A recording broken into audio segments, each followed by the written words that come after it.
Okay, our next presenter, he wrote this introduction. Former conservative Army chaplain, now out gay man, founder of the LGBTQ nonprofit, your basic bitch.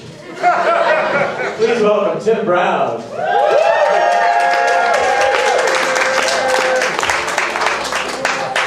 I need an Alabama translation. Can you do that, Derek? Sure. All right, I'm ready. Thank you. I realized my greatest fear on an Alabama road in a white Ram pickup with my family in 2015. This gay boy living in a conservative world would grow up in the shadow of steeples and of religious oppression. Scary thing for a kid. Now, Alabama is in the United States, all right? So some of you are like, I don't know for sure, right?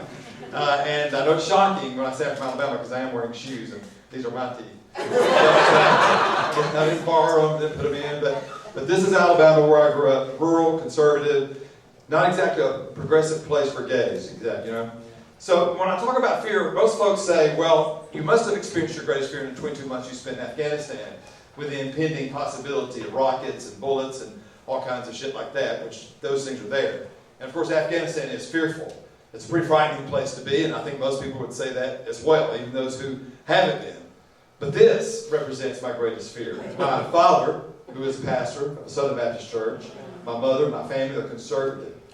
This was my fear, and it took me 42 years to put together the words to say to them, you have a gay son. So I spent 42 years trying to figure out a way to cobble together that sentence and never was able to do so. This is the road where I told my parents this reality, this real self, not my ideal self existed. And it was on this road that I traveled to work every day when I was growing up or got a little older, went to school, went to see my friends. Highway 257 in Curry, Alabama. It doesn't even have a stop sign really, or even a red light. It's really small.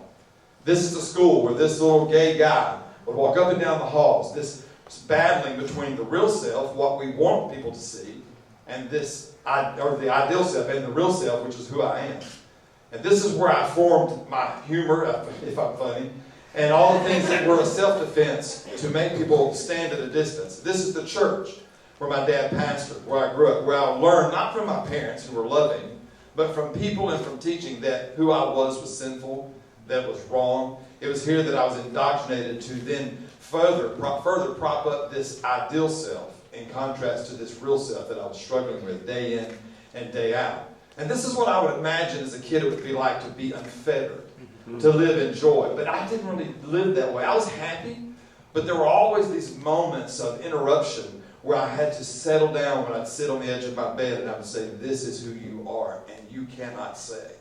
That's what I lived with for all of those years, even as a child. This is what I felt like. Back to the road, in the truck with my parents and tears running down my face. And I said very clearly, I said, I'm not happy. I don't know what it's like to be happy. I don't know what happy is. I know how to make people happy. You have two options. You can love me as your gay son, or I can be dead.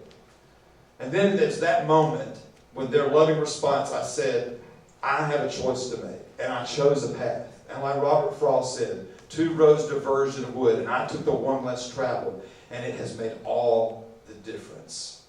That path for me made all the difference in 2015. And then the real self came out and took the stage. I began to live a life that I'd never lived before, and I lived it boldly, because if you know me, I don't do anything halfway, or as I would say, half-assed. But the real self was free to express, to be, to do, and that's what I did. I was Tim for the first time ever. And then Tim began to draw his own lines of definition. I said, Tim, you have to be the one that says these are the expectations you live by. These are your definitions. And so I lived not by those that I was taught, that you're a sinner, that you're this, that you're that. All of those things that forced me to create this ideal self. I was living me. Now, I'm not a pimp, but I did play one. I did play one at the costume party, and I did win. Thank you very much. And that's fake fur. We are in California. But in high school, I remember I had a little bit of flair. I wasn't flamboyant, but I dressed a little differently. And I was never able to really express that. And so that represents me being that in my life today. I had to put my hand up to people and say, I will not allow you to define me. And I said, I will not allow you to give me expectations. And so I had to make a really tough decision with some people and say, you have to be comfortable with Tim, because Tim is going to be this from this day forward. This smile is one from a heart of contentment. I began to realize that the smile was symptomatic of who I was. And step one for me in conquering fear and living in freedom was me learning to love myself the way I was. I didn't really love me because I was afraid of who I was.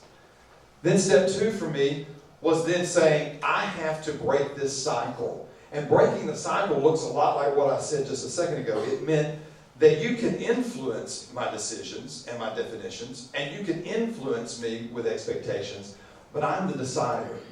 I'm the one that gets to make the final cut. So in 2016, I felt like, this is something I want to share with other people.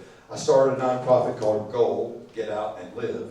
This is some of my ragamuffin folks, some I help, and some that help us. And I was able to break free from myself and for them from this mental prison that we build sometimes when we're constrained. So with Goal, what we've done in the last 2 to 3 years is we've been able to resource the LGBTQ community, people whose families kick them out of their homes when they say they're gay. We provide housing. People who don't have anything, some living, one in Colombia, South America, living on the street in an internet cafe. We provide counseling, resources, and all kinds of other things. But then it hit me. It's not just the LGBTQ community. It's everybody at times. We all live sometimes, I think, constrained by what we want to be for other people, but who we really are. And so I began to see how we could also help other people in that same way. And so for me, realizing that I now am free from what I had built in this mental prison for myself, I wanted to share that with other people. I began to run free, but I didn't want to run by myself. I wanted to run for others. And what I would say to you, if you live in your own mental prison of your own construction, maybe this time, and I invite you with me to get out and live. All right.